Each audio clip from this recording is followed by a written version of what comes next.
رجاله السلام عليكم. النهارده هنبتدي نعمل اول فيديو نتكلم فيه عن الام ام اي، ونبتدي نتكلم على شويه تكنيكس. النهارده هنشتغل على تكنيك على الحيطه او على الوول.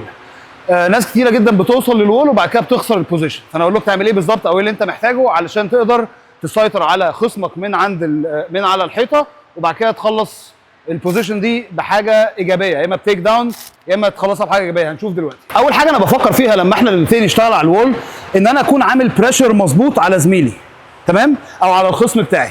فانا رقم واحد بفكر فيها ان انا دايما احط كتفي في نص صدره وببقى طالع من تحت لفوق، وبرجلي اللي ورا دي انا بزق، يبقى انا من اول من هنا وبعمل كده وراسي تحت راسه، تمام. لان انا لو مش في نص صدره وانا هنا وبضاغط هو سهل قوي ان هو يخرج. حلو. فانا اول حاجه انا ببص عليها ان انا من هنا عامل بريشر، وبسال زميلي حاسس بالبريشر؟ حاسس بتعرف تهرب؟ حلو قوي. يبقى انا اقعد اعيد لغايه لما احس ان انا رقم واحد ان انا عامل بريشر مظبوط ان هو ما يعرفش يهرب مني. طيب في كذا انتري وفي كذا نوع من انواع السيطره، بس انا هنبتدي نشتغل على الحاجات يعني نشتغل بالحاجات الاساسيه. رقم واحد لازم تبقى انت عارف كويس ان في اولويات. يعني احسن بوزيشن انت تكون ممكن واخده من الوول ان انت تكون واخد البادي لوك. ده البادي لوك.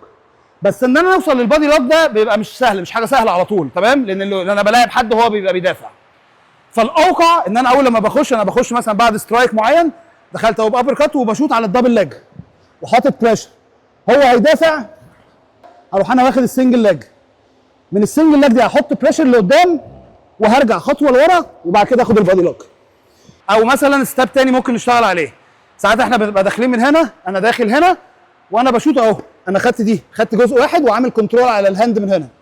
يبقى احنا من هنا اهو وعامل بريشر. بايدي دي هبتدي اضرب. هو لما اضرب هيعمل ايه؟ هو بيحاول يعمل كنترول، هو يعمل كنترول على ايدي، هرجع ايدي دي لورا وهضرب، تمام. هو لما هضرب هيبتدي يعمل ايه؟ هيبتدي يبلوك اروح انا واخد هنا البادي لوك على طول. طيب اول حاجه لما انا بوصل هنا للبادي لوك، انا اول حاجه بفكر فيها زي ما انا بقول كتفي فين؟ كتفي هنا ضاغط على الريبس بتاعته، ورجلي دي انا بدخلها لغايه لما احاول اخليها تلمس الحيطه. يبقى انا من هنا انا مش سايب له، وراسي قريبه من راسه، تمام. حاسس بالبريشر، حاسس بالبريشر. لو انا وصلت لدي ووصلت لهنا، كل اللي انا محتاج اعمله ان انا هجيبه للزاويه دي بس هنا كده. طيب دخلت انا من هنا ودخلت رجلي.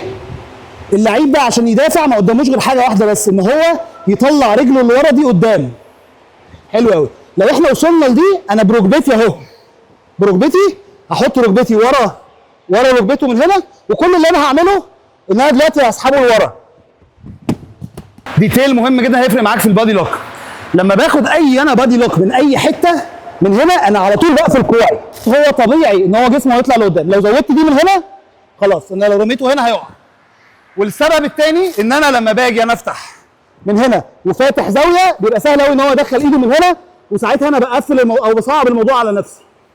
في اي حته عامه دي هنتكلم عليها في الفيديو اللي جاي، وهنتكلم على البادي لوكس بالظبط. اي بادي لوك انا باخده انا بقفل من هنا على طول. ده اول فيديو نشرح فيه بس بشكل بسيط الكيج، واستنونا الفيديو اللي جاي هشرح لكم تكنيك تاني بتفاصيل اكتر.